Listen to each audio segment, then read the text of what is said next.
Chris Sims from NFL on NBC, the Chris Sims Unbuttoned podcast.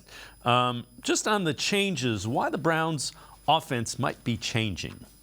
There's a reason we're hearing rumors in Cleveland that they're going to play a different way this year, right? That they're not going to be so run and Nick Chubb and run and Nick Chubb. You know why they're going to change? Because they're seeing this dude every day. And they're not changing going, well, he's not very good and we don't trust him, but let's open it up. They're talking about opening it up because they're seeing shit where they're going, we haven't had somebody that can do this. And we're paying them all this money, so we better ride them. We know that too. But that's more. He's giving them the confidence to do this. And, again, I'd be shocked if it doesn't go right for him in Cleveland. I do like their weapons. Yeah. I like their weapons. You got Amari Cooper still. You got Donovan Peoples-Jones. You got Elijah Moore over there now from the Jets, and we'll see if he can blossom in a new system.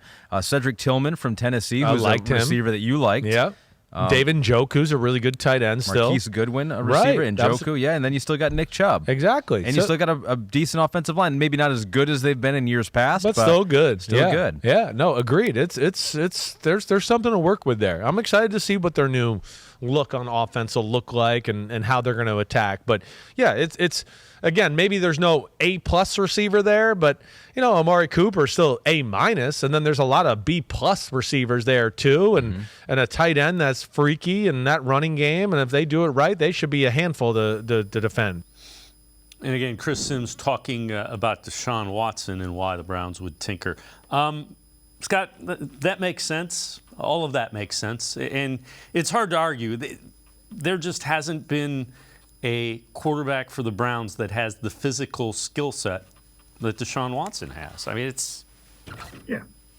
There's no doubt about it. And there's no guy with the resume that he has, right? The 3 Pro Bowls. He led the league in all kinds of passing categories in 2020. So, yeah, there's a reason, like Chris Sims said. Now, I'd probably argue that the talk of opening up the offense came before they really saw Watson, right? Like, that was the plan. And he played the final 6 games, and he was up and down.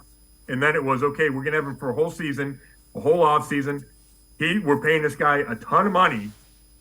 We want to play our offense like this, right? I think the Browns always wanted to have their offense like this and now feel like they have the quarterback who can do it.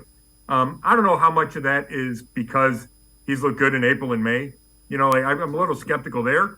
But it'll be interesting because if we get to week 1 and week 2, and those are 2 big games against the Bengals and the Steelers, and the Browns run it 35 times, then that probably is a lack of confidence in Deshaun Watson. I don't expect that to happen. I expect Watson to take the strides that everybody thinks he's going to. But I think it might be a little chicken and the egg with they're going to open it up. I think that's just been the plan when you do what you did to get Deshaun Watson. Well, and you go out and you get the wide receivers that they mentioned. Goodwin, you get Elijah Moore. They kind of go hand in hand.